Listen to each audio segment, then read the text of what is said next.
विधान भवन उडवून देण्याच्या धमकीचा मेल आल्याचं समजतंय। विधान भवनाला बॉम्ब उडवण्याची धमकी देण्यात आलेली आहे।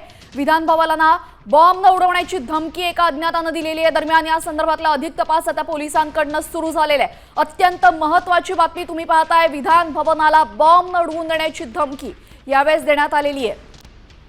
एक मोठी बातमी समोर येते। विधान भवना संदर्भातली ही बातमी, विधान भवनाला बॉम्ब उडवून देण्याची धमकी देण्यात आलेली। आपण पाहतो राज्यातला सर्व कारभार हा विधान भवनात पाहिला जातो। विधान भवनातून सर्वांना बाहेर काढण्याच्या सूचना देण्यात आलेल्या आहेत। एक मोठी बातमी समोर येते। आपण पाहतोय विधान भवनातून सर्वांना बाहेर काढण्याची माहिती समोर आलेली आहे आणि विधान भवनाला बॉम्ब उडवून देण्याची धमकी देण्यात आलेली। ईमेलद्वारे हा धमकीचा मेसेज पाठवण्यात आलेला आहे। दरम्यान काळजी म्हणून आता आपण पाहतोय विधान भवनातून सर्वांना बाहेर काढल्याची माहिती समोर येते।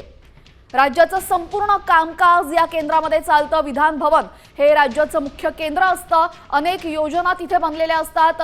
आपण पाहतो आमदार लोक तिथे असतात आणि आता ही मोठी बातमी आपण पाहतोय विधान भवनातून आपल्यासोबत आमचे प्रतिनिधी गणेश कवडे जोडले गेलेले आहेत। गणेश, विधान भवनालाच बॉम्ब उडवून देण्याची धमकी देण्यात आलेली आहे। कुणी दिलेली ही धमकी काही समजतंय का?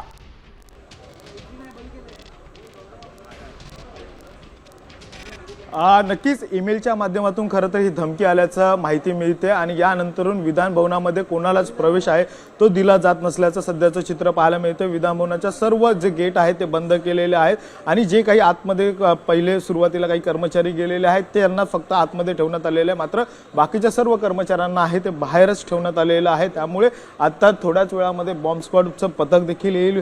शोधक पथक आल्यानंतरून सर्व विधान भवनाची पाहणी केली जाईल आणि त्यानंतरूनच आतमध्ये सोडलं जाईल अशा पद्धतीची जी माहिती आहे ते सूत्रांकडून येते। आणि सध्या आता सर्व जे कर्मचारी आहेत खरं तर आज स्पेशल सिटिंग देखील होती। 9:45 ला विधान भवन भरणार होतं आणि खरं तर त्या अगोदर हा ईमेलच्या माध्यमातून ही सगळी धमकी आल्यामुळेच कुठेतरी एक खळबळ आहे ती उडालेली आहे। सगळ्या विधान भवन परिसरातील सर्व कर्मचाऱ्यांना बाहेर ठेवण्यात आलेलं पाहायला मिळते। पोलिसांचा मोठा बंदोबस्त देखील आहे तो सर्व परिसरामध्ये असतो। तरी देखील बॉम्बने ईमेलवरून खरं तर ही धमकी आल्यानंतरून आता सगळा परिसर आहे त्याची पूर्ण तपासणी केली जाईल आणि त्यानंतरूनच विधान भवनामध्ये आतमध्ये सोडलं जाईल। मात्र ही जी काही धमकी आलेली आहे ती नेमकी कुठून आली, कशा पद्धतीने आली याचा देखील तपास आहे तो आता पोलिसांकडून घेतलेला सुरू झालेला आहे। त्यामुळे आता यामध्ये कोणाला अटक केली जाते का हे देखील पाहणं गरजेचं आहे।